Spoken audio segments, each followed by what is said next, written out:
Good day, Fantasy Flyer followers. My name is Derek. Welcome to the Fantasy Flyer episode 21. It's going to be our week 10 review. As with me, as always, Mr. Plimpy Plimp, Plimp, Plimp, Plimp, Mr. Plimp on the block. That's Taylor. How's it going, Taylor? What's good? Yeah, I used to get the T-Plimps, Plimp Dog, I'm I don't like any of T-Plimps that. chilling in the dojo. in the dojo, as usual. Lab and dojo. The lab and the dojo. Well, crazy week 10. I'll just play it again because this is the. Oh my God! There we go. That's all we got for week 10. Like, what can you say? Yeah, undefeated team loses. Come from behind victory in Lambeau for the home Packers. Vikings and Bills have like one of the best football games like ever. A rookie won. Kenny Pickett won his first game starting. No one cared. It wasn't the story. There's Right. so much. As always, if you made it this far, like the channel, subscribe to the channel, like the Facebook page, follow us anywhere where you possibly can. We're also on Apple Podcasts. For the love of heavens, listen to us while you're doing nothing. Listen to us as background noise. We're great. We just chit chat. Our voices are so soothing. All right. Yeah. It's a nice mowing the lawn, although nobody's mowing their lawn anymore. No, that's not. It's snowing here. I don't know if it isn't where you are, but No, we had rain. I haven't checked. The greatest tundra of New York has provided us with our first snowfall here on November 15th. But as always, we start off the show with the 9 news, injury notes, etc. Taylor, I'll let you take it away. You are the guru of the 9.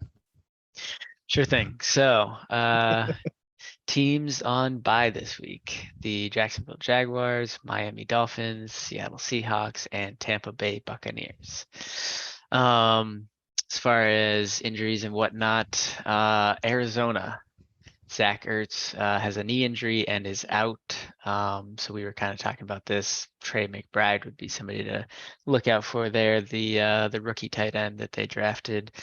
I need to read more about this, but it sounds like there was some sort of, I don't want to take it as far as altercation, but disagreement with Eno Benjamin and the coaching staff. He was saying he didn't. I can't believe you've done this. Yeah, it's just like that's what happened. Yeah, basically, he wanted more playing time, and they decided to part ways with him. So now it's basically James Conner and Keontae Ingram because the other 2 running backs are hurt. So if you have James Conner and you're heading into the playoffs, maybe snag Ingram. If you're weak on running back and you want to throw a dart, snag Ingram. That's pretty much all we have about that. Carolina, PJ Walker unfortunately got injured in this game last weekend, high ankle sprain. He is out, and looks like Baker will be starting. I don't know if they're still sort of getting Darnold up to speed or what, but it looks like Baker will be the starter. I heard something on NFL radio today on Sirius XM that Sam Darnold was going to be the backup. I don't know if that is, to your point, a security measure or if they're just like, we'll throw whoever out there. But that's what I heard. So I don't have any other source other than NFL Sirius XM radio. Ask them. Yeah, I mean, at this point, like that team's just, I don't know that I want much of it. Maybe Foreman. Without PJ Walker, I don't think I'm gonna play DJ Moore, unfortunately. I don't know what happens to Terrace Marshall Jr. Now that Baker's coming in. Yeah, I just don't know what this team looks like. PJ Walker played very differently and distributed the ball differently. So beyond Foreman, I don't know what part of this team I would even consider. Moving on to Chicago, Khalil Herbert with a hip injury. He is questionable. Not that too many people were relying on him beyond maybe a flex option, but if you have Montgomery or you want to try and go after him, if Herbert's going to be out longer term, He's going to be out. He is going to be out. That's what. Okay. Yeah, they put him on IR 3 hours ago. Oh, well, I guess that's what I get for adding that particular injury to the document like 4 hours ago. Right. I thought that I had saw that on, and that's why I just Googled it, just double check. Yeah, Bears' second leading rusher, Khalil Herbert, hip goes on IR. Okay, so yeah, David Montgomery to basically look at the stats they were putting up together and give it all to Montgomery, more or less. Um, I what? want to point out just a little note because it's something I've noticed now for 4 games. The Bears are doing well offensively. It's not rushing the ball through someone other than Justin Fields. Yeah, I He's mean, cracked like 120 yards plus in 3 straight games. that's a fair So, like, point. Yeah, they're relying on Fields to open up the game, and then when he's not running, there's less opportunities, obviously, for their running backs, and they're throwing the ball. Cole Kmet's a huge benefactor. So, yeah, that's a good thank point. Jesus. I don't know that Montgomery's going to go ham, but he'll at least get a little more usage. Right. Denver, Jared Judy. He had an ankle injury in this most recent game. But after an MRI, it revealed that it was mild. So he is not expected to miss extended time. So that's good news. Green Bay, they had a handful of guys. I'm just going to list them off. It doesn't seem like it's anything serious, but they were all on the injury report. So if you have any of these guys you want to look into it further before waivers, then you need to cover your butt. Go ahead, but I don't think there's anything here really. Aaron Rodgers, Aaron Jones, Alan Lazard, Christian Watson, all listed as questionable.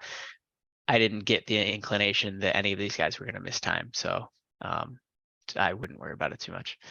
Kansas City, Juju Smith-Schuster, unfortunately in concussion protocols, so he is questionable. He got rocked. Yeah, Like that ranked up there with Tua's hit.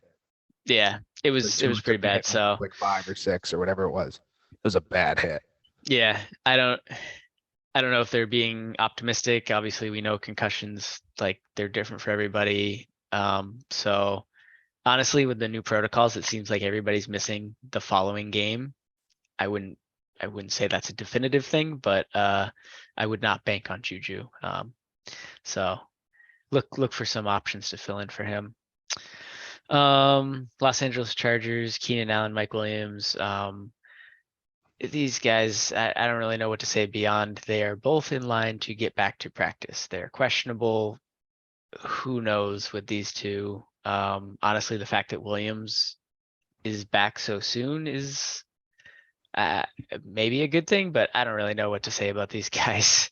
They're just having a ton of issues, so I wouldn't rely on them, I guess, at this point. But hopefully, Keenan Allen is falling down draft boards. I know, year. yeah. Like you can smell it from here, and it sucks, but that's. He seems to have sandwiched his career with injuries, unfortunately. Started off with a bunch of them, and now he's possibly ending with a bunch of them. Yeah. So knock on wood. Maybe this could just be a bad. Like Michael, you could say the same thing about Michael Thomas at this point, but Thomas up until week 4 was like the wide receiver 7 or 8. he was good. Yeah. So then he gets hurt and he can't recover because he's older. So yeah, I mean, I hope for the team and Herbert's sake that they do get them back soon. And then unfortunately, on top of that, Gerald Everett groin, he is questionable, and they are saying day to day. So DeAndre Carter, Josh Palmer, Austin Eckler, probably. I don't know what other tight end they have. I'm not even gonna try to guess, but I think their other tight end that would have been decent is injured. So yeah. Los Angeles Rams, Cooper Kupp. This is a big one. High ankle sprain, heading to IR, requiring surgery. So I'm assuming this was basically like, all right, let's get him good for playoffs. Although, what playoffs? They're not going to make the playoffs. So they're probably just writing their season off at this point. There's big speculation he will not play again this year, even if he's healthy. So, and I don't think that's a bad idea. No, not at all. I mean, so here's the outside chance. Okay. The team actually gets better because no one knows. There's no Cooper Kupp now. Like, you know who you have to guard. We've said it for like 2 weeks now. Cooper Kupp is the Rams. What are they going to do? Well, they didn't have Matthew Stafford in this game, and Tyler Higbee was fine. I mean, every tight end against the Cardinals is fine. Let's take that back. But there's opportunity there now. There's 15 targets to go around, and who do you watch? Van Jefferson could be very, very important now. Ben Skoranek becomes somebody who you can now look at in deeper formats. So it's interesting it's interesting from where do they go? Because honestly, it can't get much worse. Right. Yeah. I mean, and on top of that, Stafford, like we said, didn't play this game. He's questionable and still in concussion protocol. So Right. yeah. I mean, McVay's a good coach. So without Stafford, who's been super focused on Cooper Cup, without Cooper Cup, they got to make a different game plan. And to your point, maybe that's a good thing. Maybe they find a way to spread the ball around a little bit more. Maybe that allows them to actually have a run game. Who knows? Yeah, I guess that's the silver lining or the glass half full approach there. New York Giants, Daniel Bellinger with his eye injury, looks like he's trending towards playing. He's still listed as questionable, but it sounds like they are hopeful that he could play this week. So that's good news for him. Philadelphia, did we touch on this or was this pre-show? Dallas No, Goedert, this is pre-show. unfortunately. Okay.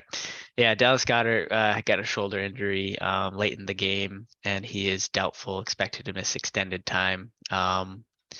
So yeah, there's not a great name that is behind him that I would totally want, but there's Jack Stoll and a rookie, Calcaterra, Grant Calcaterra. I don't know that I would really. Who's that Pokemon? Exactly. Not really sure I would want either of them. Stoll would probably be the next in line, but not really sure that he won't fill Goddard's shoes by any means. He's not going to fill now. Honestly, like I was saying to you in pre-show, Quez Watkins seems like the biggest beneficiary from this. Because there's just more targets to go around. Yeah. Also, I just read, I was flipping through because I wanted to see what the depth was. They're considering putting him on IR. So to give you a time frame, that would be 4 weeks. Yeah. So, yeah. Yeah. And then to cap this off, Washington, Carson Wentz eligible to come off of IR. And this was interesting to me. According to Sam Fortier, I'm hoping I said that right, of the Washington Post, the team is preparing for him to reclaim the starting role. Now, I'm going to note that this was reported before they won this game.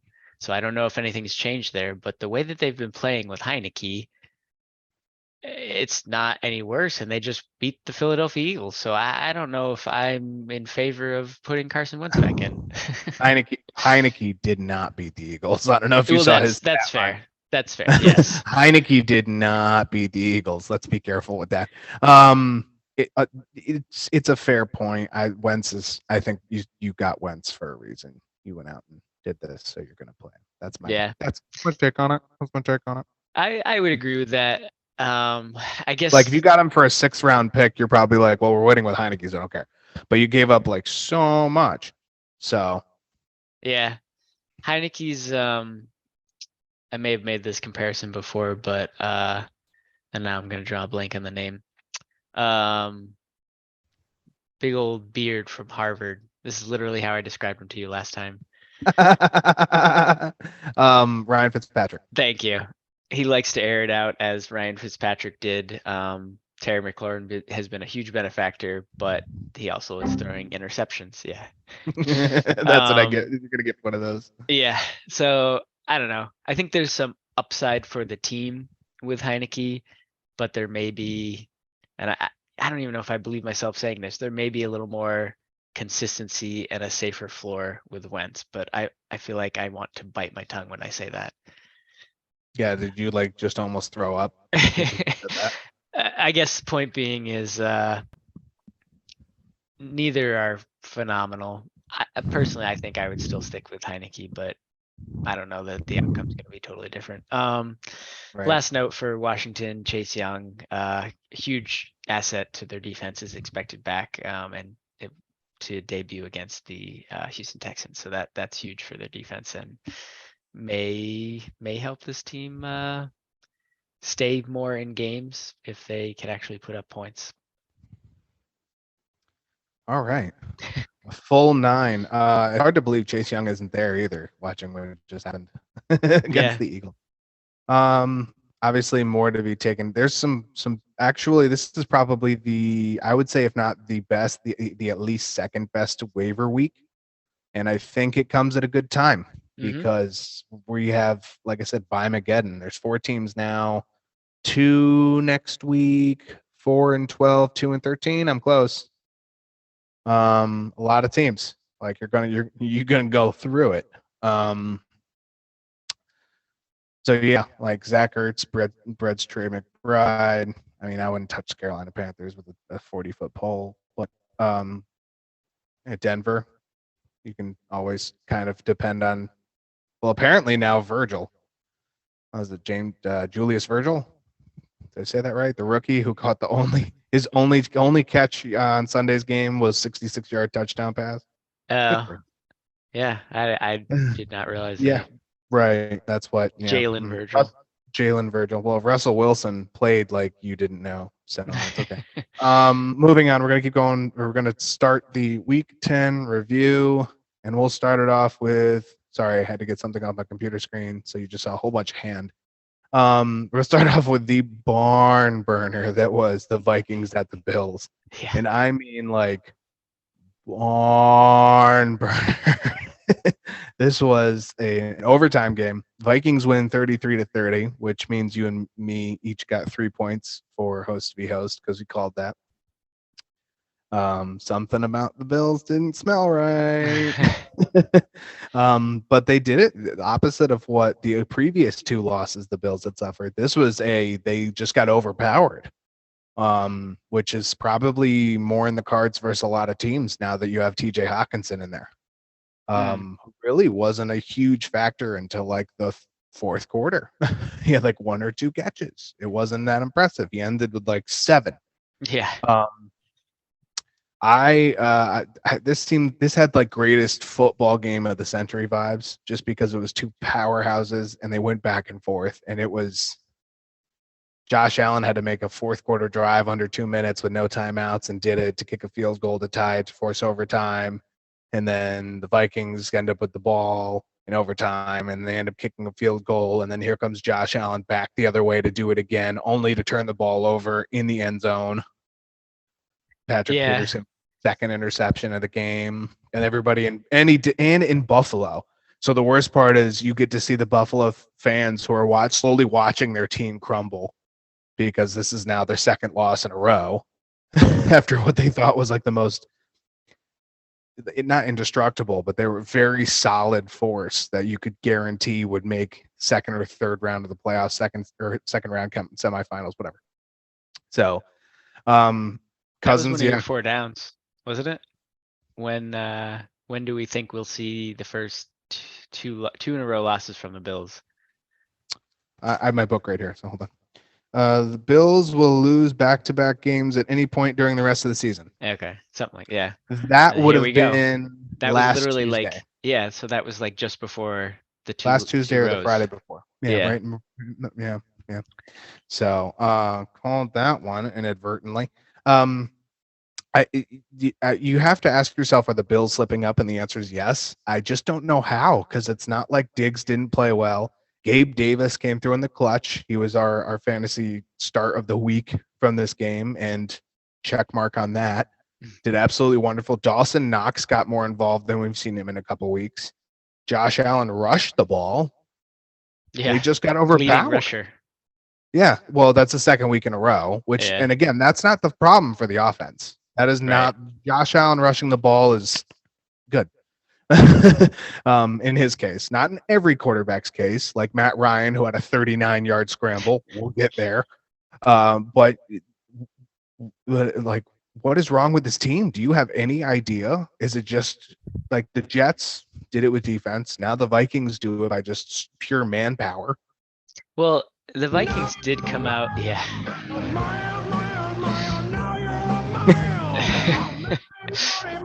The second half, the Vikings came out strong on both sides. So the Bills only got the two field goals in the second half. They only got 6 points in the second half. Meanwhile, the Vikings got 20 points. The interesting thing is the Vikings made the comeback and they were playing all around like good defense, both sides of the ball. And to your point earlier, Josh Allen makes that down the field drive, and under 2 minutes, he makes a throw to Gabe Davis that they did not review. And if you watch the review, he did not. It was not an actual catch. I don't remember the actual situation, if he like was out of bounds or what. But if you actually His look at the knees, replay, he had. I know what you're talking about. He had. It was when they had no timeouts, you're right. and it was he both of his knees hit the ground, and he had control, what it looked like it, but as he went to the ground, which was after knees, ball, Yeah. as he went to the ground, the ball hit the ground and bounced up, and he caught it again. They didn't review it because it's not a scoring play. There's no challenges under 2 minutes. Sorry, keep moving. Yeah. So like that's the only, and that's not the only thing. That brings up a great part of this game, that the Vikings should have been screwed. There were so many bad officiating calls. Yeah. And the 12 men on the team, or 12 men on the field, for the fourth and goal, no one bothered to count. So if they had won off that, how would they feel? So officiating was not good. Yeah. But yeah, I mean, good on the Vikings. They're now tied with the Eagle for the best record in the league. And you can't even, like, I wrote turnovers didn't help this for Buffalo, but Cousins had 2 interceptions too. Right. They both had 2 interceptions. And only Cousins threw for 357. Allen threw for 330. Counting total yards from scrimmage, Allen's got it by 45 yards because of his rush yards. And did he also have? No, he didn't have rush touchdowns. Those were all Singletary. But still, where like yardage wise, you can see this being as close of a game as it was. The intense pressure that the Vikings had to come into to Orchard Park and do that is just it's impressive. And I am wholeheartedly behind. I mean, the Vikings are my second team, and I'm not saying that just because they're 8-1. I don't care that much to follow anybody else, but I'm a Cowboys fan and like 2% Vikings fan, and everybody else I'm like, man. So it's good to see the Vikings win. I don't have any no hatred for the Bills. This comparatively to the Jets game, where I can see how they lost, the Bills simply just didn't have the possessions. Right. They didn't have it at the end, and one bad throw at a bad time. There wasn't time. There was plenty of time left in the game to throw the ball away and make another play. And instead, Allen throws a bullet right to Patrick Peterson. Game over. So Cousins 30 for 50, 357, touchdown and 2 interceptions. The older of the Cook brothers, Dalvin, 14 carries, 119 yards, 1 touchdown. He had 3 catches for 27 yards. Justin Jefferson, 10 catches on 16 targets, 193 yardaroonies, 1 touchdown. That's his first time in this year where he has had a touchdown in back-to-back games. So I think it's worth noting. Adam Thielen, 5 catches on 7 targets, 49 yards. TJ Hawkinson, 7 catches on 10 targets, 45 yards. For Buffalo, Allen was 29 for 43, 330 yards, 84 rush yards, had a touchdown, pair of interceptions. Devin Singletary was like ruling the roost for the first 14 minutes of this game. And then he was like, you guys got it. Yeah. He had 41 rush yards in the first 15 or 16 minutes of this game. He ended with 47. Both of his touchdowns came during that first quarter too. It was an interesting way. But also you can almost see a pattern as well with that, because that's the same way that it was the first 2 drives last week with Buffalo versus the Jets. Singletary was out there and he was churning. So that he kind of just fell off. Huh? Diggs, 12 catches, 16 targets, 128 yards. Par for the course. Would you expect anything else? No. Gabriel Davis, 6 catches, 93 yards, and a touchdown. fantasy start. Minnesota will take on Dallas, and what I assume will probably be another reason for Dallas to fall down the power rankings. Buffalo will take on Cleveland, and what I'm sure will be a great rebound game because Cleveland isn't playing well recently. Mm-hmm. Anything else for this one? I firmly have this game in like my top 5 that I've seen this century. I haven't watched all the games ever, so but this is one of the great ones. Yeah. For anybody who hasn't seen it, at least watch some highlights of the Right. two single-handed catches by both Diggs and Jefferson. Oh my god. Both of them. Like Diggs's was first, right? I think and so. You're like, that can't be beat. And then Justin Jefferson is like, hold my beer. Yeah. So both of those are like meme doesn't do it. Do it. They are pinnacle. If you remember Odell Beckham's one-handed behind the head, this is up there because it's just a more vertical version of that for Jefferson's. I like Jefferson's more than Diggs. They're both amazing. Go watch them. Spend 13 minutes of your life to look at the highlights from this. It's phenomenal. Yeah. So, yeah, Jefferson basically, like that should have been an interception. He reaches up like insanely high, grabs it, and not only is the other guy trying to grab it out of his hands, but one-armed, he just pulls it away from this guy and manhandles it. It's And I don't understand. That was a 4th down play, which is what increases the difficulty to it, by the way. Like a whole new level, because you mess that up, game over. And literally game over. They don't come back. But on top of that, he's got one hand on the ball. And if I am the defensive coordinator for Buffalo and defense is coming off the field, I'm grabbing him and I'm going, you don't need to intercept it. Right. It's ours either way. You have one hand on it. Just go side to side. Do something. Get it out of his one. Like, it was bad defense, but a way better catch. Moving on. Cowboys in Lambeau to face the Packers. Cowboys lose this one 28-31 after leading 28-14 going into the 4th. It is the first time in Cowboys history that they have lost a 14-point game going into the 4th. They were 195-0 going into this game. Now they are 195-1. It's sad. Very, very, very sad. Cowboys gave one away in multiple ways. I'm just gonna let this play no. The defense really collapsed for the first time this year. Like in all seriousness, I can laugh at it because I know the Cowboys, even if they make the playoffs, they can go 16-0. They're out in the first round. So the defense collapsed for the first time this year. It's just a fact. They did not. I don't know. Only 2 sacks. Right. Boo. What are those numbers? Rookie numbers. Pump them up. The offense didn't seem super coordinated later in the game. They were very good in the first half. CeeDee Lamb was who you would hope CeeDee Lamb. This is the CeeDee Lamb that you saw in the top 6, top 7 wide receivers. Mm-hmm. He had 11 catches on 15 targets, 150 yards, and a pair of touchdowns. Absolutely wonderful. Dak played well for like 35 minutes of this game, and then kind of was not.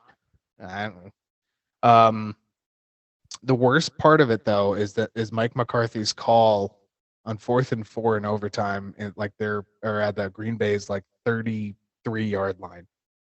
Instead of going for the field goal to take a 31-28 lead in overtime, McCarthy decides to go for it. There were people open, but there was no.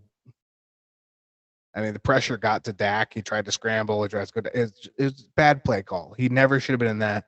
They should have tried to kick the field goal. I don't understand what it was. A lot of people don't understand what it was. It was Mike McCarthy. I don't know. Did he make a deal with the Packers when the Cowboys signed him and they were like, yeah, you'll give one away later. It wasn't good. This is a big hit for the Cowboys and their playoff credentials as far as I'm concerned. They should be 7-2 right now. And now they've effectively fallen actually almost out of the playoff picture, which is crazy. They went from 5th to 8th or 5th to 7th, excuse me. In the NFC playoff picture. No bueno.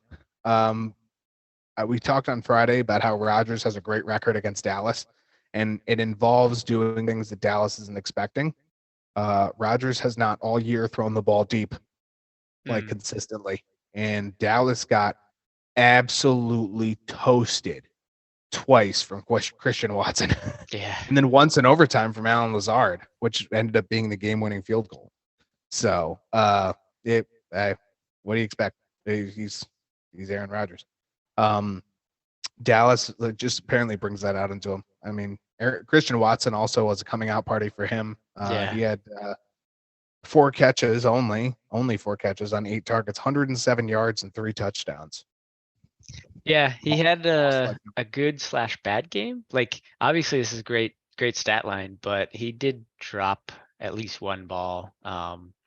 So not the game you'd exactly want to see from him, but obviously a got the 30 job done. Yeah. I'll take a 45% target share and 30% catch rate. Right. I mean, he can't hate on it. Aaron Jones, 24 carries, 138 yards, and a touchdown. Rodgers was 14 for 20, 224 yards, 3 touchdowns, all of them to Watson. Sammy Watkins and Alan Lazard had 3 catches each, 47 and 45 yards, respectively. Aaron Jones was a monster from the backfield. I don't understand how Dallas can put so much pressure on the line and suck against the run so much sometimes. It's baffling. You can almost see them actually taking like a linebacker this year again instead of a defensive end, because like Micah Parsons is a linebacker at times, and then he's put on the line. And then they just drafted Sam Williams, who's a defensive end and is on the line, and you have nobody to guard the middle of the field who's good in zone. So I don't, or maybe Micah should be good in zone and they're not playing. I don't know. Frustrating. For Dallas, Dak 27 for 46. Didn't see 46 coming. 265 yards, 3 touchdowns, a pair of interceptions. One was a poor communication with some wide receiver. The other was, I don't know, bad throw. Rudy, don't know his last name. Can't remember his Rudy somebody. He had both interceptions. Help me out when you get a second. Yeah. Pollard, 22 carries, 115 yards, 1 touchdown. Rudy Ford. Rudy Ford. That's it. Thank you. Dalton Schultz, 6 catches on 8 targets, 54 yards. He also had a touchdown. Yeah. Dallas is going to be in Minnesota. So that's. And then Green Bay actually has the Thursday night football game against Tennessee. Anything you want to point out from this? Any special notes? Cowboys or Packers are also but played well. Yeah, no, not really. Good on the Packers. But sorry for your Dallas Cowboys. It's going to happen eventually anyway. I mean, get it out of the way now or get used to it now. Dallas doesn't, they get to the playoffs and they just don't do anything. Like missing the playoffs and getting to the playoffs is the same thing. By January 17th, I'm not watching the Cowboys. Next game, Seahawks and Buccaneers in Germany. We'll do this one quickly. Seattle did not start very well. Tampa Bay. Yeah.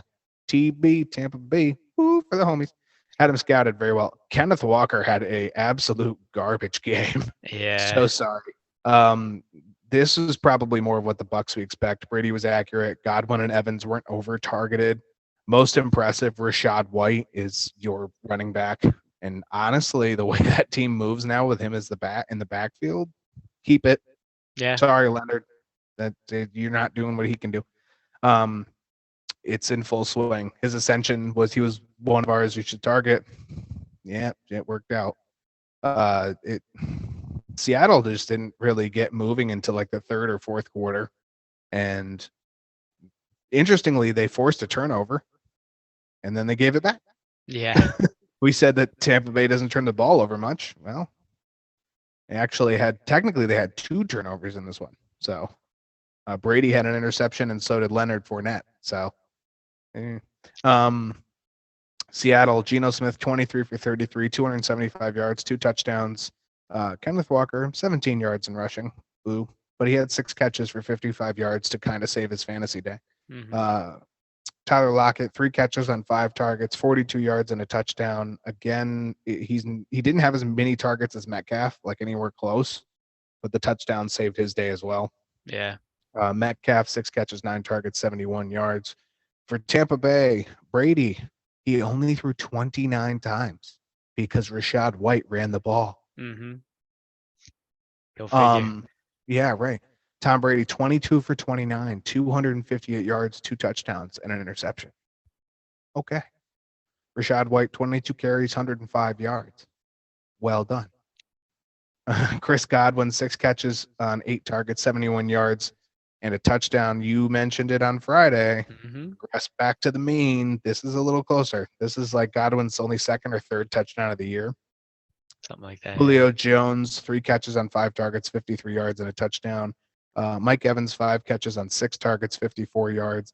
It helps when you don't throw it to them 17 times because they're still only going to catch 8 of them. So just throw them, make them accurate, and then use them in the end zone. It works so much better.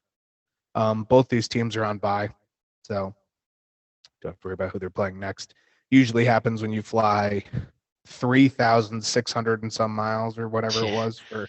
I think actually I'm way off. I think it's closer to like 10,000 miles that the Seahawks flew.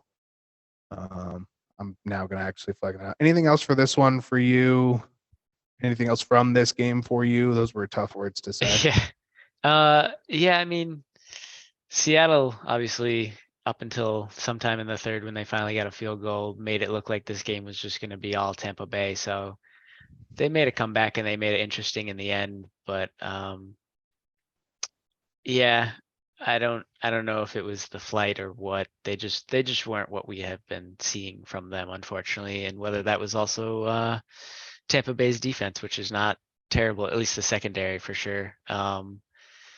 Yeah, Kenneth Walker not being able to run, I think, hurt them a lot. But not a bad game for Brady. The Bucks look like they might be turning things around. To your point, Rashad White actually running helps them a ton. Fournette did get the touchdown, but I don't know why they did that. What is it called? The Philly special or whatever, where they tried to throw the ball to Brady and that ended up being an interception. He like slipped. Anyways, yeah, not the most exciting game, but not terrible. And once it came down to the wire there. And and also props to the German crowd for chanting "Country Road." Yeah, That's you were. I think you were pretty good hosts, and I hope that there's not some underlying BS as to why you're not. But no, it seemed like they enjoyed it, and yeah, it'll it seemed hopefully like it breed was a more good crowd. games. Yeah, Breed there's more supposed to be 3 up and through 2025. That's good.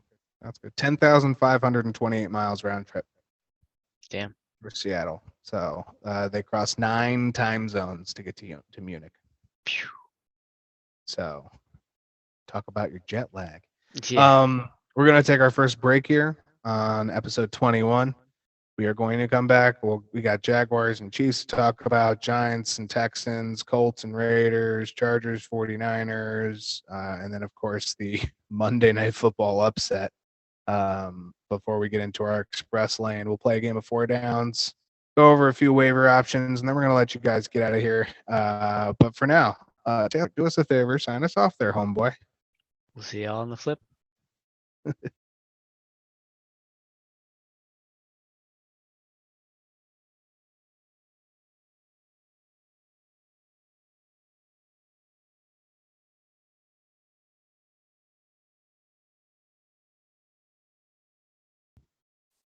And welcome back to part 2 of the Fantasy Flyer. I'm standing now because that chair hurts my butt. So if it looks different from part 1, it's because it is. Moving along, we're going to keep going into the Week 10 review with all of the juicy football action. It's so juicy, it kind of makes your Thanksgiving turkey look very, very, very Sahara. Jaguars, they played the Chiefs. Jaguars lost 17 to the Chiefs 27. It's Patrick Mahomes. I don't know what else you can say. He threw for all of the touchdowns in this game that the Chiefs scored. It's honestly a lovely win for the Chiefs team, but they're kind of avoiding the mess that is all of the interesting matchups. And by I mean interesting is like Vikings, Bills, apparently Eagles, Commanders, Dallas and Minnesota this week. Like all of the games were like. There could be. They had the one with the Bills earlier, but like Is there anyone else in the AFC that can kind of challenge them to be determined? Yeah. So they're kind of a standard as a playoff team because of that, I think, is it's kind of just like, yeah, that's going to be the Chiefs. Doesn't hurt that the Broncos and the Raiders are in their division, and the Broncos and the Raiders are probably better as crochet teams than they are as football teams right now. But Kadarius Toney, I think, is the second biggest story from this. McCole Hardman was out. Juju Smith-Schuster left with an injury in the second quarter with his concussion. I want to say it was second quarter. And Kadarius Toney kind of stepped in. He had 44% of snaps, which is like super good sign because he did a lot with them. 4 catches on 5 targets, 57 yards, had a touchdown. Also carried the ball twice for 33 yards. Showed off a little bit of his dual purpose, you could say.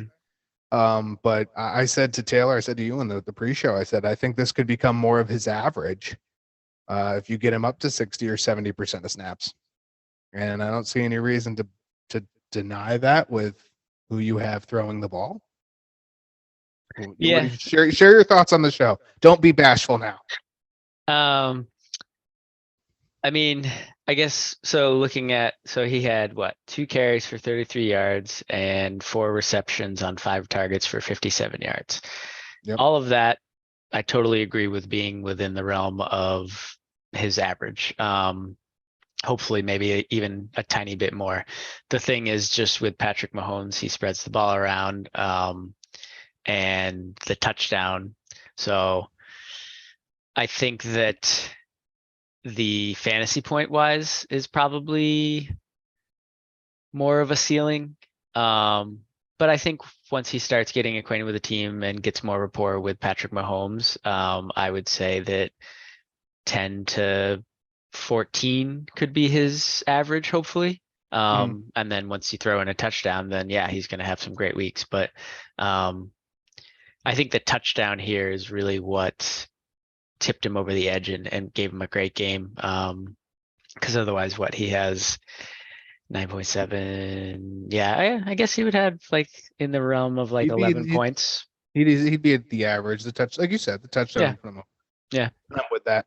It's important to see that it's almost important. It's also sad to see that those two left the game. Or Hardman was out, Juju left the game, and the rest of the snaps kind of went to. He had like, I'd say probably 10% extra because of Juju Smith-Schuster leaving, but I think the real beneficiary was actually Justin Watson, who saw 73% snaps. Yeah, only the one catch, but yeah. Marquez Valdez-Scantling, 84%. Juju had 38%. Sky Moore saw his average, 25%. So like 1 out of every 4 for him. That's I don't know why Justin Watson over Sky Moore. I don't know if that was just the team they were playing. You drafted someone in the end of the first round or the beginning of the second round or something like that, and he's only playing 25%. I don't know. Yeah. Regardless, Pacheco. Let's talk about the backfield. It looked very ugly. It still kind of does, but it looks a little less ugly with Isaiah Pacheco back there. Is this a sign? He saw 56% of snaps. Jerick McKinnon basically got all the passing downs from the backfield. He had 6 catches on 8 targets for 56 yards, which makes him a flex play, kind of like that RB flex zone. Clyde Edwards-Helaire was nowhere to be found. 6% of snaps, like 4 plays or something. I don't know. Yeah, 2 over. He had 2. Now he had 2 attempt. They attempted to pass the ball to him twice. Right. This isn't a good sign for CEH. If you are a CEH fantasy owner, be scared. Be very scared. Especially in Dynasty. Yeah. Well, yeah. I wonder who has him in Dynasty now. Yeah. If you are on a league and you had him, hopefully you were smart enough to go out and pick up Pacheco 3 weeks ago when the writing was on the wall. So, he's officially a waiver prospect. So that's for sure. Make sure if he's still there for some reason, go get him. For the other side, Trevor Lawrence was kind of average. 29 for 40, 259 yards, 2 touchdowns. It's a Kirk Cousins day. That's all right. Yeah. Travis Etienne below average, which we knew going into this. Kansas City has the 4th best rush defense. Didn't help. 45 yards for him on the ground, 3 catches, 38 yards in the air. Barely fantasy suitable, but you're going to have those weeks at times. We all know it. Christian Kirk, 9 catches on 12 targets, 105 yards, a pair of touchdowns. Zay Jones, 8 catches on 10 targets for 68 yards. He has averaged 7 targets over his last 4 games. Waiver wire galore, because if someone else catches on to the fact that any injury that goes to that wide receiver core that's not Zay Jones, he will have 10 to 12 targets a game. It is a thing. So go after. Kansas City will travel to LA to take on the Chargers, and Jacksonville is on bye. I'm not super surprised by this outcome. I don't think many folks are. Yeah. So I don't really have. Kadarius Toney to me is a stash on non-dynasty leagues. If you're in a dynasty league and you have the option to get him without trading an insane amount of anything, do it. I mean, believe it or not, Taylor, there was a time not long before the trade to the Chiefs where I was going to drop Kadarius Toney because I have him on my dynasty team, and he's sitting there just waiting. Just waiting. I mean, yeah, good on you for holding on a little longer. Between him and Wan'Dale Robinson, I've been like playing hot potato of just like picking this guy up. Oh, he's hurt. All right, pick the other guy up. And then he finally got traded and I held on to Tony and I was like, God, finally. But unfortunately, I did that with. Now you have to trust playing him. Exactly. Unfortunately, I did that with Pachenko as well. And I dropped him. And then like a couple weeks later, somebody picked him up. And then a couple weeks after that, he started doing stuff. So I wasn't able to get him back. But anyways, yeah, not an unexpected result by any means.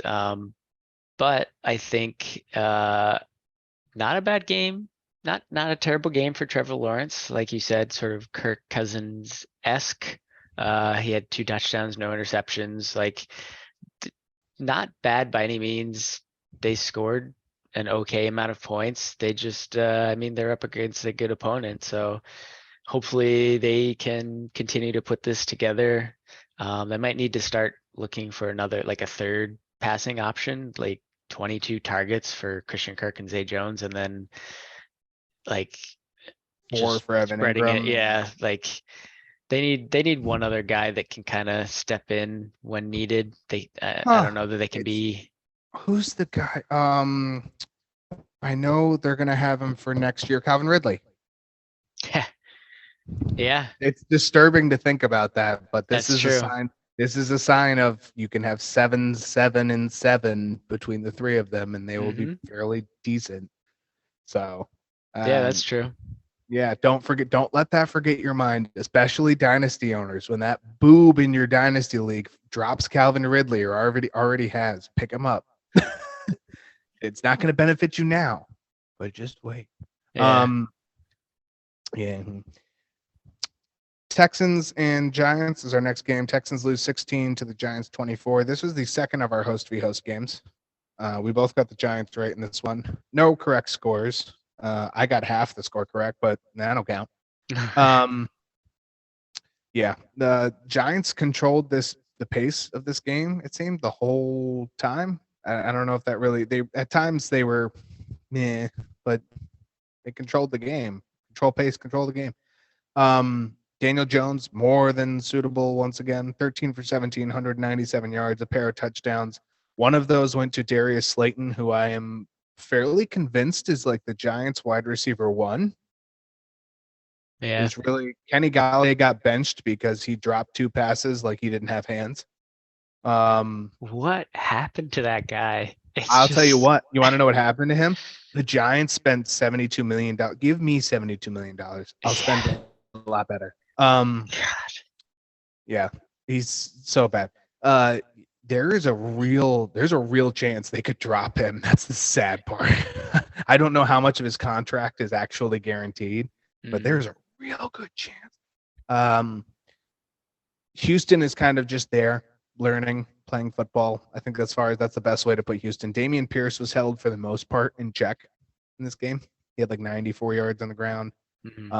There really isn't much satisfaction from the football outside of that. If Pierce struggles, the offense struggles. Now with Brandon Cooks, who's kind of just out there like, oh, let me run this route, turn around, get ball. All right, fine. Yeah. There's no excitement to be there. Doesn't want to be there. Like, Well, they stripped him of his captaincy leading into this game. you know what's the greatest part about when you don't care? You don't care. Yeah. Like, he's like, oh, what's the difference? I have less responsibilities now. Cool. All right. Like, that's fine. It does. I mean, I guess it's a little bit, but what is he? 29? Something like that. Yeah, he's getting almost Like, to 30. You're to the point where like, I want to play on a team that wins. Like, Right. I don't. There's nothing else to really say. Jordan Akins was their leading receiver. Like, it hurts. You know. Yeah. The off season for them is going to be crucial. That's just the best way to put it. They need. Well, at this point, they're probably looking at C.J. Stroud or Bryce Young. So Davis Mills, if you are the dynasty owner and you can punt this season, sell while you can, especially with these quarterback injuries that are starting to mount. You have these quarterback injuries that are coming or are real in any way. Sell Davis Mills, get what you can for him, because I'm starting to sense they're not going to have Davis Mills as their QB1 next year in some fashion, and it's likely the draft. Yeah. As for the Giants, they look like they really could be the best team in the NFC East, and that's not even a joke. Like, I know the Phillies are still really, really good in PFF. The Giants just control so much when they play the game. They will beat you up, and then when you least expect it, they'll throw over the top. So, like Darius Slayton, who caught a 54-yard touchdown out of nowhere. Against a team that's pretty decent against wide receivers. They allow like the 18th most yards to wide receivers. I mean, looking at the stat line, like Daniel Jones he only had 13 completions, only threw for 17 attempts. So Slayton had 4 targets and caught 3 of them. And so 54 yards was half of what he totaled, 95 total, and the 1 touchdown. Like, there's not a huge probability that any of the wide receivers are going to have a great game. But to your point, Slayton is the most likely. I mean, well, you want to say that could be the other way around for Wan'Dale Robinson, because he had 2 catches for 20 yards. And that's not horrible. I don't know why they're not using him for his speed. I don't know if he's getting beat up on over the top. I didn't watch enough of the game. He's vertically challenged height wise. Big body cornerbacks or linebackers will probably make him hurt. But if he creates space and uses his speed, you can take him over the top. That's one thing that Slayton has really won over Daniel Jones and all of the Giants in the last 3 seasons. 2020, he was an absolute monster for them. Yeah. I don't know. So, Saquon carried the ball 35 times in this game, 152 yards and a touchdown. You can run against the Texans. The Texans almost ran as much against the Giants, but it wasn't quite as successful. Giants seem to be getting a little bit reeling in their running defense a little bit, which is good. Like you said, Slayton 3 for 4, 95 yards and a touchdown. For Houston, Davis Mills 22 for 37, 319 yards, 1 touchdown, 1 interception. Pierce had 94 yards on the ground. Jordan Akins 3 catches on 3 targets for 72 yards. Nico Collins 5 catches on 6 targets, 49 yards and a touchdown. Nico had 10 targets. Did he? Yeah. I probably read the line below it or above it. Christian Moore had 6 targets. That's actually something I was going to note is like Nico Collins had 10 targets and Brandon Cooks had 7 targets, but they both were like 3rd and 4th respectively for yardage, which is interesting. More short field. Yeah. Jordan Akins, Chris Moore being up in the 70s for yardage. If they're getting creative with it, I mean, the unfortunate part is that kind of signals that they're not treating Brandon Cooks special. That's the unfortunate part. If that becomes more of a standard in any way, The Giants will travel. Well, are they home? Were they home for this game? This was They at were home. Yeah. All right. So they're going to stay at home to take on the Lions. Houston will travel home to take on the Commanders, the new NFC East best team. Oh, maybe second. I don't know. It depends on which way you want to look at it. Anything else for you from this one? I feel like we both got the Giants right. No scores. We each get 3 points for host v host. This was more of a score game. I think we both knew the Giants were going to end up winning this one. Yeah. Look Yeah. better. I mean, to your point, the Giants are actually like, they're being efficient and they're being smart about their game plan. They know who their offensive weapons are and they're making it work. Jones is not throwing the ball a lot, but Saquon's getting a ton of yardage, and the throws that Jones is making are actually either catchable or very accurate. So maybe I was wrong on Jones. I still haven't turned that leaf over yet, but with Bellinger back, it's only going to benefit this offense. Yeah, I was just about to say Bellinger coming back would be. I mean, Tanner Hudson had 3 targets, right? So there's work there for a tight end. It's there. Next game up, the Colts and the Raiders. Colts win 25, Raiders 20. Jeff Saturday made his debut. Matt Ryan came back unannounced, like WWE style. Like nobody knew what was happening, and all of a sudden, oh, it's Matt Ryan from the top rope. Ryan looks very good. Why is that? Why is that? The O-line did their job. Stop it. It's not funny. The O-line did their job. I said it. I think we both agreed to it. I shouldn't just say I said it. We agreed to it. Sam Ehlinger is not leading them to the promised land. It's just not. It's not in the cards. He needs to watch Matt Ryan and learn some more. Matt Ryan didn't get sacked or fumble. 1 sack. 1 sack. Sorry. Well, he didn't get sacked. Ehlinger had 9 sacks last week. He didn't get sacked. Okay. Ryan ran. How many yards did I didn't even write it down? How many yards did Matt Ryan run for? 38. Wait, this doesn't make sense. He ran for a total of 38. His long was 39. So I guess he had some negative yardage, which I guess that does make sense. Well, that wouldn't really make sense. That'd be a sack. Well, right. So he had a sack for 14 yards. He must have had some other negative yardage in there. He's a QB. Yeah, I don't know. That's weird. Yeah. If he's a QB and behind the line, that's a sack. I don't get that. Yeah. I wonder how many times did he run though? Only 4. They probably did count the sack in that. I bet you he had 50 some yards and he got the sack and they took the sack back off.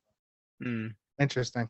Anyway, when Matt Ryan runs for yards on you, you know your defense is bad. Yeah. It's not like it's Jalen Hurts or Kyler Murray out here.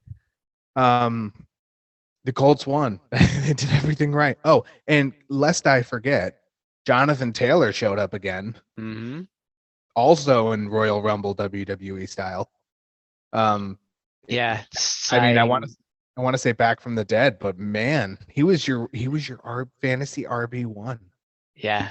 All JT owners are breathing a sigh of relief, myself included, hoping that this will continue and that they, like this was a good game all around for them. I don't know what was happening before. No one does. Oh wait, yes we do. It was the O-line and the coaching and the play calling and just about everything but what they changed. That's all. Missing Jonathan Taylor didn't help that scenario because usually that's the run game you can almost copy paste when you're missing and you're kind of swapping out pieces. A little bit of consolation prize to that fact is that they, on top of moving the quarterback and then the head or the offensive coach is out, then the head coach is out, and then Jonathan Taylor's finally coming back. Oh, okay. Now they start playing well. So a really good mixture. It's the best way to put it. The Raiders, on the other hand, dead in the water. Absolutely, not a chance they make the playoffs. There's just no. This might be the first mathematical team to be eliminated from the playoffs, just because of what division they're in. They don't even have the worst record, but just because of the way the divisions are set up. Like the Texans are 1-7-1 now, I think, if I have that right. Yeah. And they can still technically come back and at least tie the Titans. The Raiders are like, they have to play another game against Kansas City, and unless they win that game, they're like literally officially out. Because there's 7 games behind them now, 6 games, and there's 6 left to play or some dumb stuff. I don't know. Yeah. The Chiefs. There's nothing here for the Raiders. There's nothing. I put that McDaniel's on the hot seat. They said he's not Josh McDaniel. I don't understand how. Maybe it's because the owner of that team looks like an 8-year-old who wants his Happy Meal from McDonald's. But I don't understand how you can be like, no, we're really happy with the job he's doing. And then you go out and watch this team blow lead after lead after lead. I'm lost for it. I really am. Yeah, no, I heard the same thing. I mean, I hope for his sake they do give him more of a chance, but he was obviously great as a offensive coordinator. I don't know if he needs to sort of mentor their coordinator a little more. But yeah, they can't stay in, they can't keep a lead. They can't, I don't know. Yeah, it's a mess over there. I also feel like he should be on the hot seat, but I guess maybe it's my bias of him coming from New England that I hope he gets another chance. Yeah. You're blowing it, man. Best way to put it. The Raiders, Derek Carr, 24 for 38, 248 yards, pair of touchdowns. Josh Jacobs found the end zone on 78 yards rushing. Also caught 6 balls out of the backfield for 28 yards. Devontae Adams, 9 catches, 14 targets, 126 yards, and a touchdown. Foster Moreau, very, very good waiver pickup. Next 3 games include the Chargers, not in this order, and I don't remember what order it's in, but that's Seattle, the Chargers, and the Broncos, who are all like bottom 7 in the league against tight ends. And like I said, Foster Moreau has like a 20% boost when Darren Waller is out. So, pick up Foster Moreau. He had 3 catches for 4 targets, 43 yards, and a touchdown. And the one catch he didn't have was a target in the end zone. Matt Ryan for the Colts, 21 for 28, 222 yards, 1 touchdown, no turnovers. Oh my God. Jonathan Taylor, 147 yards on the ground with a touchdown. Paris Campbell, who is still legitimately overtaking both Michael Pittman and Alec Pierce slowly. Yeah. 9 targets, 7 catches, 76 yards, and a touchdown. Pittman also had 9 targets and 7 catches, had 53 yards. Kylan Granson has become the targeted wide receiver. Mo Alley Cox is out snapping him like 50% to 25 or 30 or 40% in that range. Granson, 4. Did I say that? Not that? You said wide receiver, but then you said Mo Alley Cox. I think people got the picture, but just for clarity. Okay. Granson, 4 catches, 4 targets, 57 yards. I don't think Mo Alley Cox had any targets in this, did he? No. Yeah. So, and he played 50% of snaps versus Granson's 30 some. So, I mean, when you have a monster of a man, why not have him block? That might be why the offensive line actually, like, just an extra body Maybe, can make a yeah. difference. That might actually be Jeff Saturday, who is and was an offensive lineman, might have looked at something and be like, so why are you having the 300-pound guy run the route? Yeah. I don't understand. Maybe that's not how we're going to do that. I don't know. Indianapolis, this will be a good test for Jeff Saturday. They stay at home to take on the 8-1 and very angry Philadelphia Eagles. Yeah. The Raiders travel to Denver to take on the Broncos. That'll be, oh my God, a football game. What, you have something you want to add to this? No, just those 2 teams playing football. Yeah. Yeah, it's going to be. If Jerry Jeudy sits, I don't know how Broncos win this game besides throwing it 800 times to Cortland Sutton and 740 to Greg Dulcich. Yeah. I mean, I'm sure there's a way. Like, Melvin Gordon isn't a great, like, Latavius Murray's not, I don't understand. I don't get it. Their defense, though, is a good. The Broncos' defense is interesting. I The will say. defense has to be pissed because they are playing well and they're not winning games. Yeah, yeah, they are, and yeah, they spend. I'm sure that they are all worth combined probably about $25 million more than Russell Wilson, and it's not going well. It's not going well. Next game, the Sunday Night Football game. Chargers at the 49ers. Chargers end up losing this game 16-22. I don't think, did they score in the second half? They did not. Yeah, I don't think so. 49ers did what they should do best, which is apply defensive pressure to anything and everything. Chargers offense still doesn't look too bad without Keenan Allen or Mike Williams. Could you use them back? Maybe. Maybe. No, I I would say say hell maybe. yeah. I don't know. Does that make Justin Herbert throw the ball better? No, it gives you a little more space to make. Mike Yeah, Williams but is a you bit of a get- body. He you can get- go up a little more than the Exactly. other You two. get more confidence in the ability of the receiver to come down with it and actually like make Yeah. those contested catches. Well, the one thing that this 49ers team has had problems with is vertical. And I'm not talking about vertical off the ground. I'm talking about vertical up the field. Big Mhm. speed. And I'd say out of the 4 wide receivers, the 2 that are playing and the 2 that are not playing right now, Josh Palmer and DeAndre Carter have more speed. Maybe arguable. Mike Williams is fast. I don't think Keenan Allen's in the top 2 of that conversation. No. So that's my take. Allen, however, is again big body, tough, and he has hands that he will grab a football. Like he doesn't Right. drop many. So that is a plus side. But it's also an element of surprise because you don't know where the ball's going. Gerald Everett, maybe. DeAndre Carter, maybe. Michael Bandy, maybe. Your best guess at this point would have been Austin Eckler, and that would have been correct 7 times in this game. For the other side, the 49ers, they had their star running back Elijah Mitchell. Wait a second. Yeah. What? Elijah Mitchell is back and for some reason was very, very involved in this. I don't get it. Kyle Shanahan said that they're going to mix this. It is going to be a dual backfield. Yeah. The Christian McCaffrey owner has to be pulling their hair out right now because you just got traded to literally the worst scenario you could have ever got. Mm-hmm. Apparently, you wouldn't have thought that, but apparently. I don't get what makes. I mean, Mitchell's a young back. We get that. He's got good power out of the backfield. I think his vision's pretty good. He doesn't catch like McCaffrey. Not many running backs do, if any.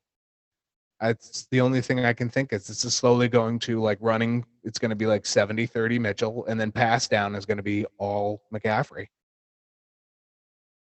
That's the Yeah, only. it's funky. I did not see this coming. I don't understand it. Well, nobody did. I mean, it's like Christian McCaffrey didn't. They were just like, "Oh, we traded you for it, and you got nothing." McCaffrey, and I mean that's about the percentage of it. McCaffrey 65% snaps, Elijah Mitchell 35% snaps. So it kind of looks like it's like when Mitchell's on the field, they're probably going to run the ball, and CMC will get some carries, but it's mostly passing as well after that, and it's all. Yeah, I mean, without Christian McCaffrey's touchdown, he has a very like a low end running back 2, maybe more flex. Yeah, not what you want.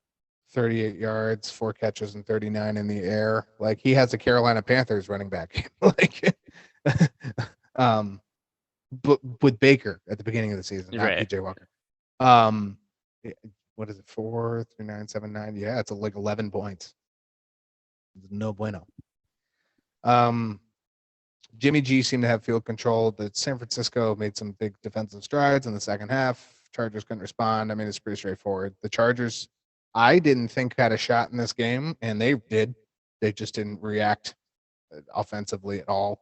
Mm-hmm. It didn't seem like they were prepared for more of the onslaught that was coming from anything. Also, side note, Dre Greenlaw, who returned last week, got ejected for a helmet-on-helmet hit. I think it's important to note out because the defense is obviously you don't need Dre Greenlaw to make that defense, but he hasn't played like all year, and he comes in and just murders somebody with his helmet. Huh. Yeah, I didn't see this game, so I saw- didn't realize that. I saw the highlight on Twitter, which of course is where I get all of my trustworthy news, as most people should. For the Chargers, Justin Herbert, 21 of 35, 196 yards, 1 touchdown, 1 interception. Austin Eckler, 24 rush yards, 7 catches on 8 targets, 39 yards. Is 4 for 4 correct? DeAndre Carter, 4 for 4, 64 yards and a touchdown. I feel like that was stat corrected. So I feel That's like it was 4 for 5 last night. Josh Palmer, 3 catches on 8 targets, 44 yards. For San Francisco, Jimmy G, 19 for 28, 240 yards. Nothing else. He was there. He did things. Elijah Mitchell, 18 carries, 89 yards. McCaffrey, 14 carries, 38 yards and a touchdown on the ground, had 4 catches, 39 yards in the air. Brandon Ayuk, 7 targets, 6 catches, 84 yards. Suppose we should talk about these two because this was a bit of a surprise. Debo, 6 targets, 2 catches, 24 yards. Mr. Kittle, Skittles, 2 targets, 1 catch, 21 yards. Now, again, you said this, you didn't watch the game. I didn't catch enough of it for me to develop an opinion on it, if they had blocked them or not. I think that's not concerning. I guess concerning is a bad word because they can both have these games and they'll happen, especially when you have so many weapons that San Francisco does now.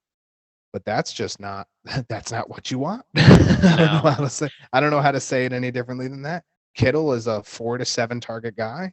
Debo is probably close to his targets. I would say 7's a good number for him.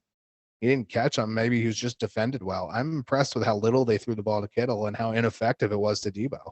Yeah, I mean, I guess I would also say I don't know how accurate the throws were to Debo, but well, okay, so Jimmy has 19 for 28. 5 of his 9 missed catches were to those two.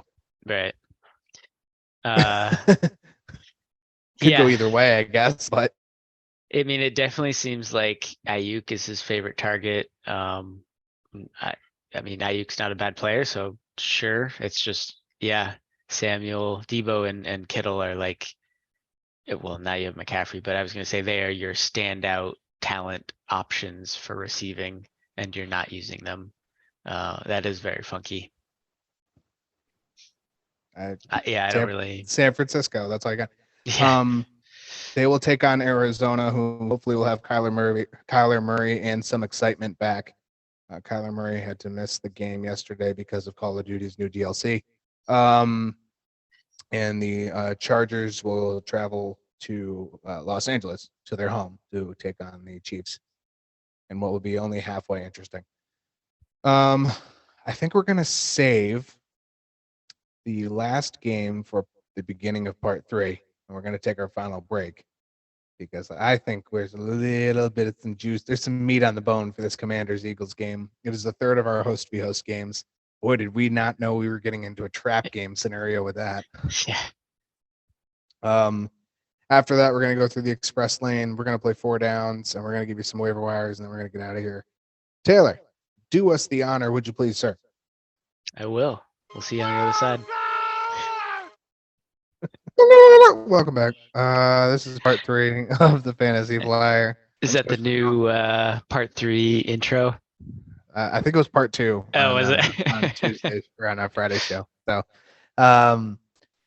episode 20. Yeah, that's when we're going to start. We're just going to start coming in with that just randomly at different times during the show. We're just going last game of our review before we hit the express lane is a joyous one for me as a Cowboys fan. It's not really that joyous. Honestly, the Eagles were playing really good football. Still are. The Commanders 32 over the Eagles. This was the third of our host v. host games, and we both got it wrong. So it didn't matter. No one was even really close on score. So yeah. It was closer because of the touchdown at the end of the game for some stupid bollocks. But I guess it was a track game. I mean, The Eagles had turnovers, penalties cost them, refs cost that. Like, I don't know, maybe not the refs. I don't know. My question: did you see the late hit that they called on Taylor Heineke? I heard about it. I did not see it. It Okay, it sounded is. like, oh, go ahead. Well, it is. I err on the side of. So he's behind the line of scrimmage. He takes a knee, and like literally a full 2 seconds later, Brandon Graham comes in and hits him. It's not a hard hit. It's not. Him and another defender got to Taylor Heineke at the same time. Neither one really hit Heineke. It was definitely a late hit, but like, was it really a hit? You know, like it wasn't like he laid him out. So was it late? Yes. By definition, that should be the quarterback giving himself up because of the protection to quarterbacks. It should have been a sack to the closest defender. And Oh. So that should have been a sack. And anyway, they called it a late hit, and that was a third down with like 1:50 to go or 1:30 to go. Something like that, yeah. And it ended up being a first down after the penalty. And there's one timeout at that point. The Eagles had burned 2 of them. Maybe. Like Eagles fans wanted to complain about not getting a face mask call on one of the fumbles. That's fine, and you have a valid point. It was a for sure face mask, but the other 2 turnovers you had were literally the ugliest things you've done all season, which is a compliment and also very damning. So yeah. Yeah, I mean, what I heard about it was it kind of looked like Heineke fell or like kneeled in a weird way.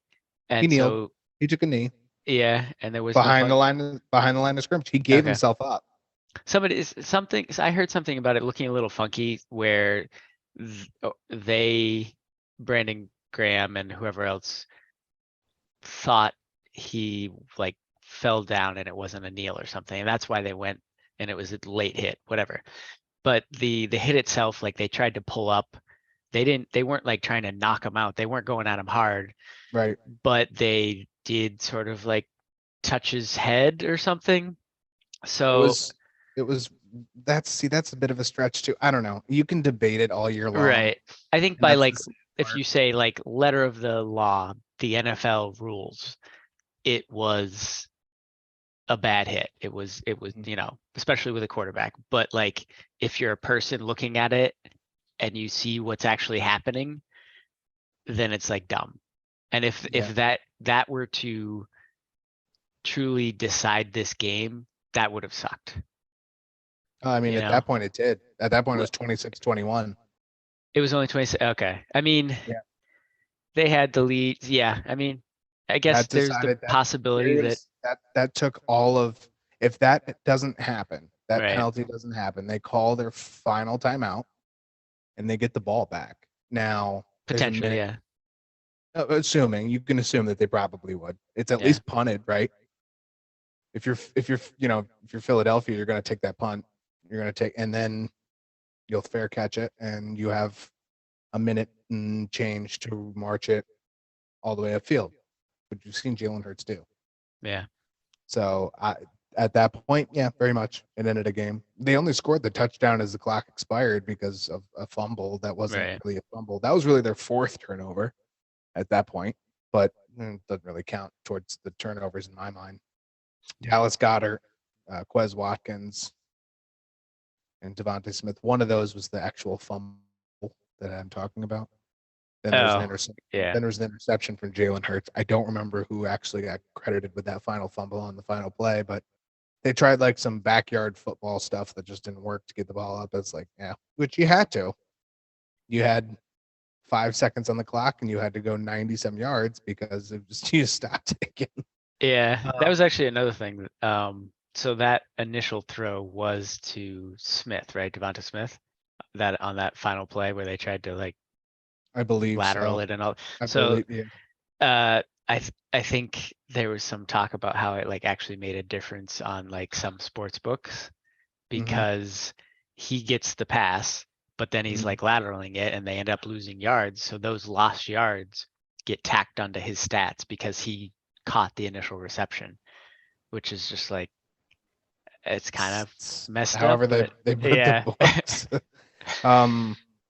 AJ Brown must have taken vacation. Yeah, He for didn't real. do 1 catch, 7 yards, 4 targets. I don't know. They give him a day off, whatever. I mean, it doesn't help when you literally don't have the ball for over 2/3 of this game. Mhm. Like Washington controlled the clock. You want to know how to probably beat the Eagles? Keep Jalen Hurts off the field. And when they turn it over, you're only helping the other team keep Jalen Hurts off the field. So, Mhm. Heineke was not elite at all. We talked about this in the 9 segment. It's not like he was amazing by any means. 17 for 29, 211 yards, 1 interception. Didn't throw a touchdown. Both touchdowns came on the ground to Gibson and Brian Robinson. Brian Robinson had 26 carries, 86 yards in that touchdown.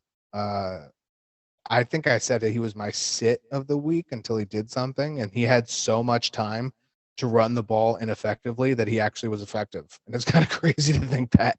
But this isn't a defense you can run on. It's not like Brian Robinson's a bad running back. Gibson had 14 carries for 44 yards. It's a 3.1 average. And I think that's actually, I think it rounds to 3.0. So it wasn't a good average for him. Robinson, 26 carries and 86 yards is also like 3.7 or something like that. It's not great. 3.3. 3.3. Yeah. His Horrible. longest was only 11. Yeah. Right. You don't run on this team very often, but when you control the ball and you just keep churning first downs just to move it, kind of works. McLaurin, 8 catches on 11 targets, 128 yards. No other Washington receiver had more than 4 targets or 2 catches. Gibson he had 3 catches. Right. 3 catches of 14 yards. But other than that, no other Washington receiver had more than 2 catches. Yeah. It's very spread out. Heineke pretty much only had eyes for McLaurin, which, I mean, it's not been like that every game, but he is by far his favorite target, and he's We pointed that bombing it out when down he the- took over. Yeah. We said it when he took over. McLaurin now, who's been in the shadows because with Carson Wentz when Heineke took over, watch out for McLaurin. He's the only one who's played with Heineke. And it's benefited now, 3 weeks in a row, 4 weeks in a row? Yeah. I mean, if they do go back to Carson Wentz, they should take note of the fact that they need to get McLaurin more involved with Carson Wentz because he is a huge part of why they're actually able to get down the field. Yeah, it's true. And Curtis Samuel, hardly anywhere to be found for like the 3rd time in 4 games. Yeah. And he's taken a real hit without Carson Wentz. Right. So Carson Wentz may be dividing the ball a little bit more, but if the team's not moving, that doesn't really matter much. For Philadelphia, Jalen Hurts, 17 for 26, 175 yards, 2 touchdowns and an interception. I think that's his lowest yardage total of the year. That's looking like a Justin Fields stat line. Yeah. Without the rush yards. Miles Sanders, 54 yards on 12 carries. Quez Watkins, 4 targets, caught all 4 of them for 80 yards. Devontae Smith, 8 targets, caught 6 of them for 39 yards and a touchdown. Again, another short compilation, staying closer to the line of scrimmage. And we mentioned AJ Brown. That will be his lowest game of the year. To point that out. Just like Devontae Adams 2 weeks ago against was it Saints? I believe so. Where they ended up winning 24-0 over the Raiders, and Devontae Adams had like 0.7 fantasy points, and it was atrocious. Yeah, I think that was. I don't remember, but that sounds right. It was definitely the Saints because they were scoreless that game. So, Philadelphia travels to Indianapolis to take on the Colts. Washington travels to Houston. Now that it's almost a good thing for the Eagles in a one way because now you don't have that perfection hanging over you. Admit the mistakes, move on, and win the other 7 you have to play. 6 to play, 9, 8 to play. One of the numbers. They're 9-1, 8-1. They're 8-1. So there's 7 more to play. 6. Right? 17 games?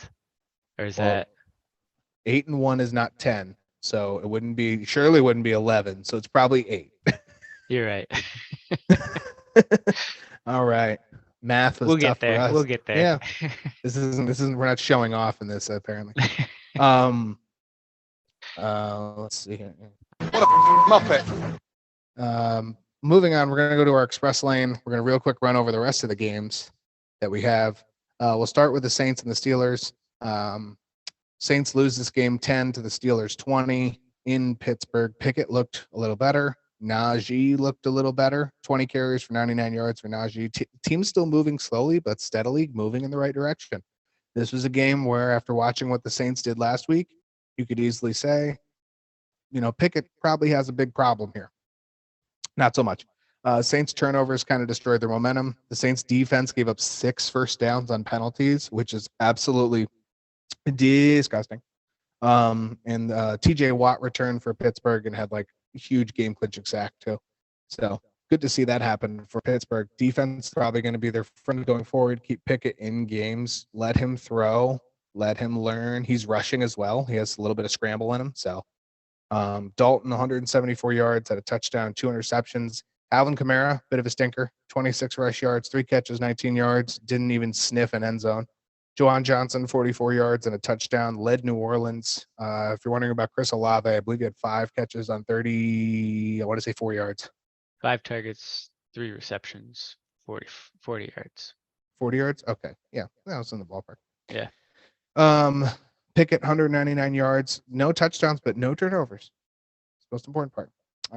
Harris had 99 yards rushing. Deontay Johnson, 4 catches for 63 yards. New Orleans will take on the Rams in a game I'm not very interested in. And then Pittsburgh will stay at home to take on Cincinnati in a game I am interested in.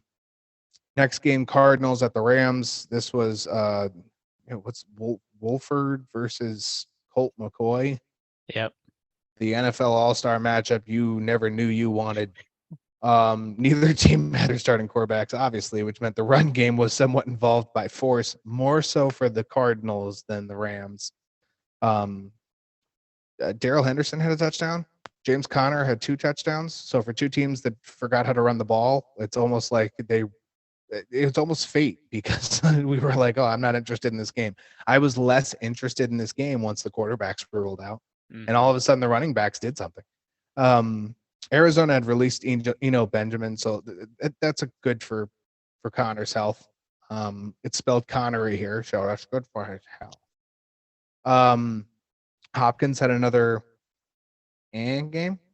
Yeah. Is that I don't know. I'd say a little bit more than maybe. Yeah, 10 catches for 98 yards. He just missed the touchdown. Yeah. If an game is 20 points for him, then we got a problem.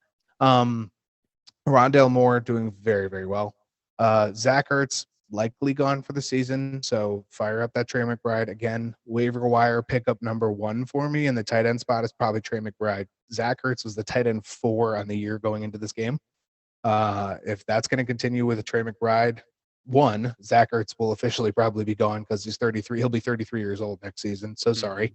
And then Trey McBride is a valuable, especially dynasty / keeper league option, but he will probably be in a top 10 tight end spot next year as well. So Rams maybe without Kupp for a week. They might as well be, because again, like we talked about in the 9 segment, this team they're adrift. They are adrift. With Kupp, they're adrift. Without Cooper, honestly, the best thing for Cooper Kupp now is he gets a vacation. Yeah. I mean, it's not exactly a vacation, but they're just They'll be without him for 4 weeks. No, at least a few weeks, and He's that's a on IR. minimum, right? That's a minimum. Yeah. Because I have the strong feeling that in 3 weeks, when they get eliminated from playoff contention, because this team looks atrocious without the only thing making it move, Right. that they're just going to say, well, I'm glad that you're healthy, but go find something to do until next season. Because, that the team's bad. I don't see it being like the worst fall off, but it's a bad fall off. Like for Cooper Kupp position wise, not a bad fall off. For the team, top 5 in the NFL history. I don't see any other team that's followed up quite so badly that I have seen. I can't remember one, at least. McCoy, 238 yards, touchdown. James Conner, 69 yards on the ground. This is so cool. 2 touchdowns. 69. Yeah, you get it. Hopkins, 10 catches for 98 yards. Rondale Moore, 9 catches for 94 yards. They did fine with Colt Boy, which is nice. What's Wolford's first name? Trent? John. Sure. Might as well. You know, Doesn't some really- people, some Johns, they go by Trent. That's their nickname. He had 212 yards. Akers and Henderson had 6 carries each. I think Akers had 22 yards. Henderson had 21 yards. Henderson came away with the touchdown. Tyler Higbee had 8 catches, 73 yards, and a touchdown in the air. Allen Robinson with 4 catches for 44 yards. I fine with folks attacking Allen Robinson on waiver wires for the Cooper Cup handcuff.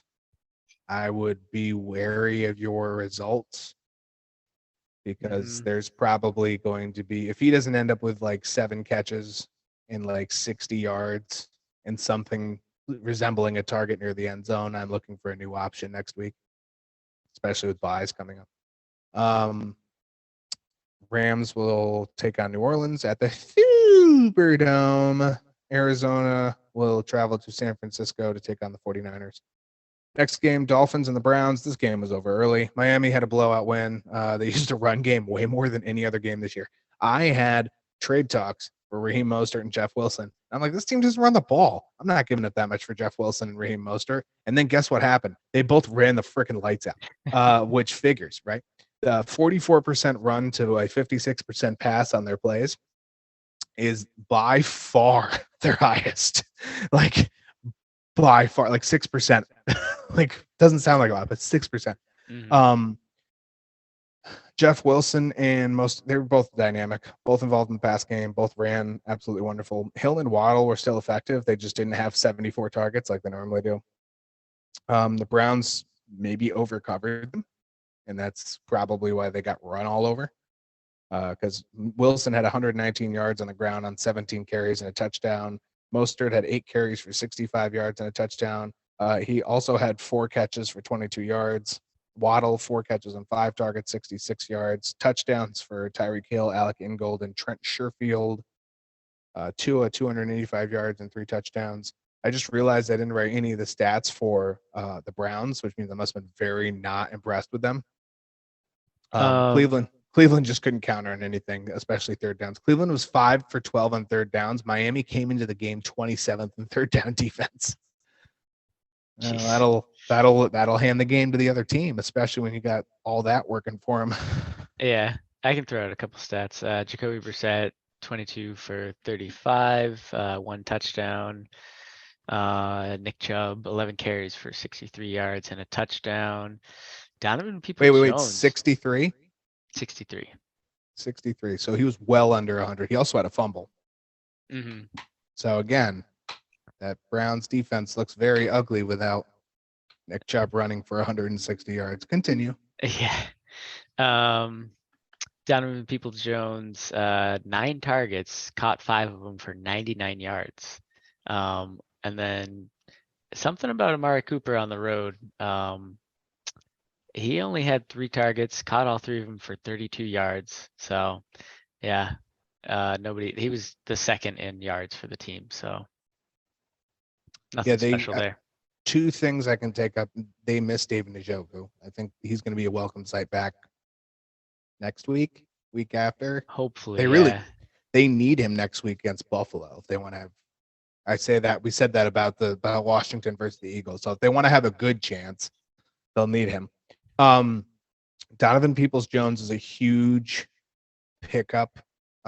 He's kind of been sneaking low end into our rankings. Mm-hmm. He's averaged, similar to Zay Jones, he's averaged like 7.6 targets over the last like 4 or 5 weeks. He is probably the best wide receiver 2 that team's going to get. I don't think David Bell has stepped up to the curb as much as they wanted to. I don't know anyone else who could possibly fill that role who's not. Well, it's definitely not going to be OBJ. So, Cleveland takes on Buffalo next week. Miami is on bye. Next game, Broncos and the Titans. Titans win this one 17-10. Another step backwards for Denver. Just as 2 step forward ones. Jerry Jeudy injured his ankle, missed part of the game. Not expected to miss extended time, like we talked about. But that's a big difference because he makes the wide receivers look a lot better. The other thing I didn't realize is that Denver's O-line, like almost in its entirety, is on its third string. So when I've been telling you that Denver's O-line is bad and how bad that is for offenses, look at the Buccaneers up until like the last 2 weeks. Look at the Colts up until this past week. Look at Denver for most of the season. If your offensive line cannot, if they can't hold attention, let alone defenses, you're going to have a bad time. And it's happened. Russell Wilson has not been very good at all. Chase Edmonds barely saw usage. That could easily change, somewhat change. I feel like that's an early indication that, I mean, they're still involving Melvin Gordon. He had 4 catches in this game, right? 4 for 62 in the air. Very nice for him. 24 rush yards. I think it was close to that for Murray as well. He had 20 some lower 20s. Chase Edmonds had like what, 2 targets and saw like 1 carry or something like that. 2 carries and 2 targets, only caught 1 for 0 yards. So like not much fantasy value there. For the teams on the brink, I don't hate stashing Edmonds, A, for better days this season, if not this season, on dynasty teams, B, for next year.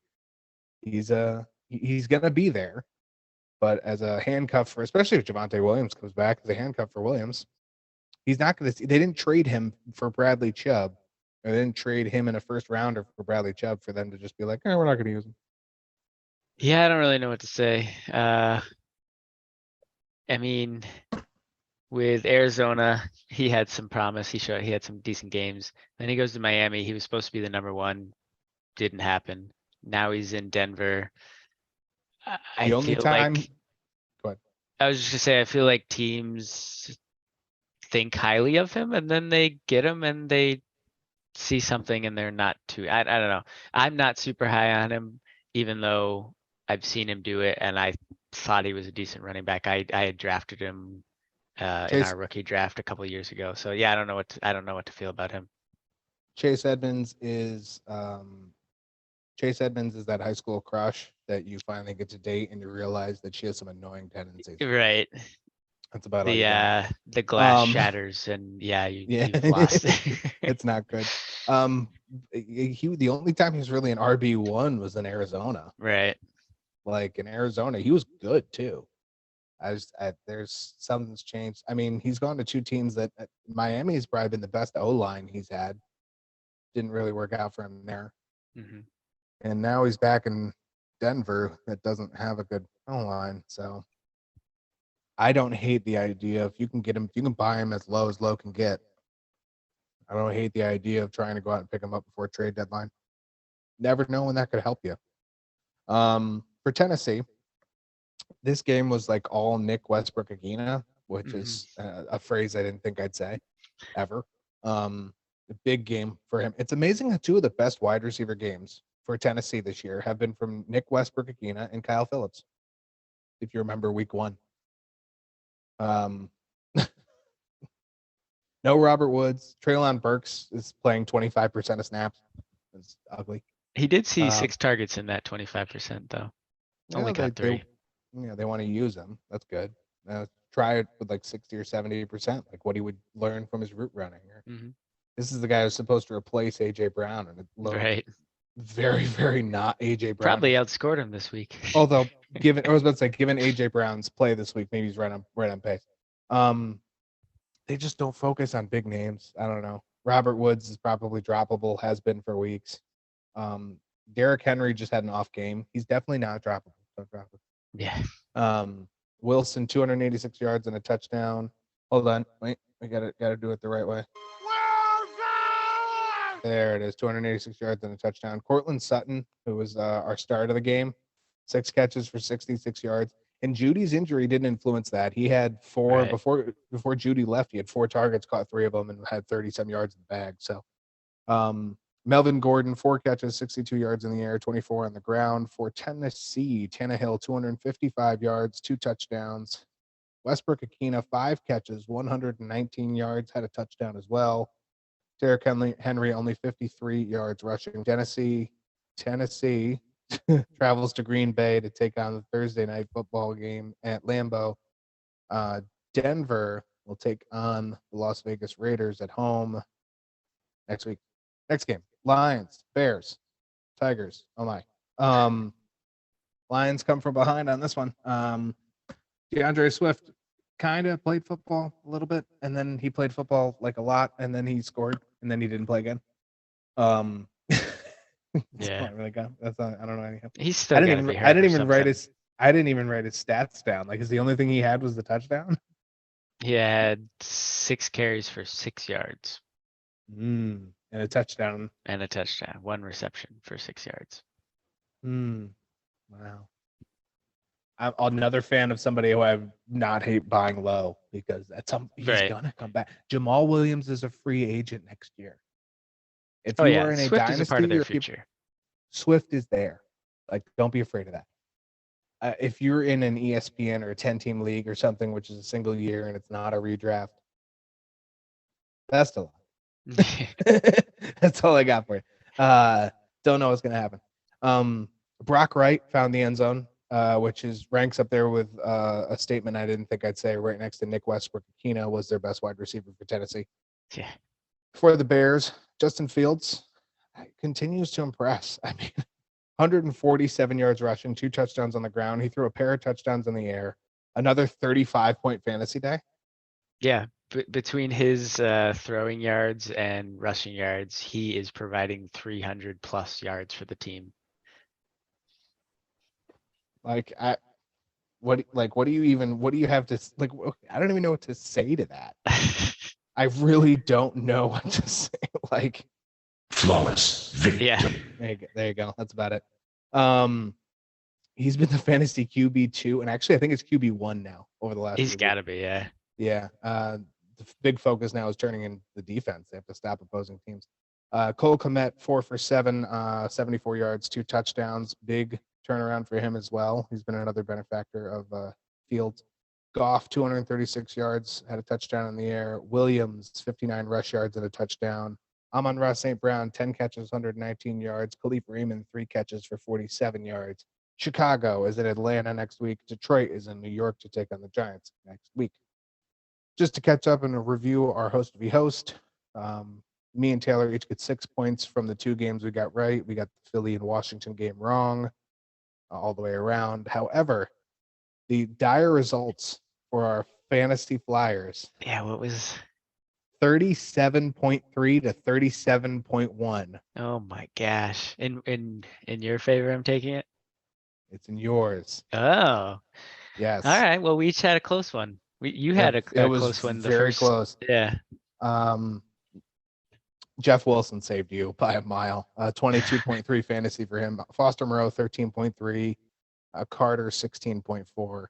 You now lead 113 to 109. Well, hot damn. Yeah, see, turn around. It comes around. Week 14 or week 13, one of those 2 weeks, you and me face off again, and we'll have another super fantastic game of extra fantasy side games and stuff. So I don't know. That's just gonna happen. Looking forward to that. We're gonna save 4 downs to start off Friday's show. So save what you have for your 4 downs. I have some juicy one. But we're gonna do some waiver games, so I have enough time for some waiver before we get out of here. We got about 7.5 minutes. So I'll let you go ahead and start off. Like I said, some really juicy names. This is probably one of the best weeks for waivers, in my opinion, since we probably week 2 or week 3. So Yeah. Yeah, I mean the 2 big running back names here, Rashad White and Isaiah Pachenko. Just in terms of name game, you have a preference out of one of those? So for 1 week, because of buys, if you're looking for 1 week, I'm going Pacheco. Yeah. Why? Because Rashad White's on bye this week, and point. Isaiah point. Pacheco takes on the Chargers. Season long, probably White. I don't see CEH completely being phased out. And the run game, like Kansas City's in the bottom 7th in the league in run percentage per plays. So Yeah, not to mention can McKinnon still- being in the receiving game. right. So I'm taking Rashad White in a season long. I would If he's agree. available, pick him up. Yep. Other running back names: Elijah Mitchell, Kyron Williams, and we mentioned Keontae Ingram, who is the sole backup to James Conner. Sorry. Wide receivers, handful of names here. We talked about Kadarius Toney a bit. Would you rather have him or Paris Campbell? Rest of the season, it looks like Paris Campbell, just because he's been, even with Sam Ellinger, he was interjected very well into the pass game. His snap count has also been very lofty. Kadarius Toney, for now, I would leave him second on that out of those two choices. The ceiling for Toney is probably a little higher, but that's injury based. Yeah. So I would say Toney could probably hit the low 20s in your fantasy points. I think Paris would be in the mid to upper teens in general for a PPR league, but it all comes down to how many other options Patrick Mahomes wants to instill. Yeah, no, I would agree with that. Toney, the sort of gadget player, could be more explosive some games. What about Christian Watson or Nico Collins? For quarterback play, I'll go with Watson, especially after that breakout we just saw. So long as he can stay healthy, that's the big thing. He's questionable again. He missed like 3 games before the Dallas game. Right. He stays healthy. Nico Collins is creeping up, but again, you can be hit or miss with that. He seems to be good for anywhere between 4 and 7 targets, and sometimes he scores and sometimes he doesn't. There's no real consistency there. Yeah. Over both of those guys, I will say I want all of the DPJ. I'll say it again, Donovan Peoples-Jones. Yeah, no, totally. Some other names we touched on: Darius Slayton. Talked about Allen Robinson. We'll also say Ben Skowronek.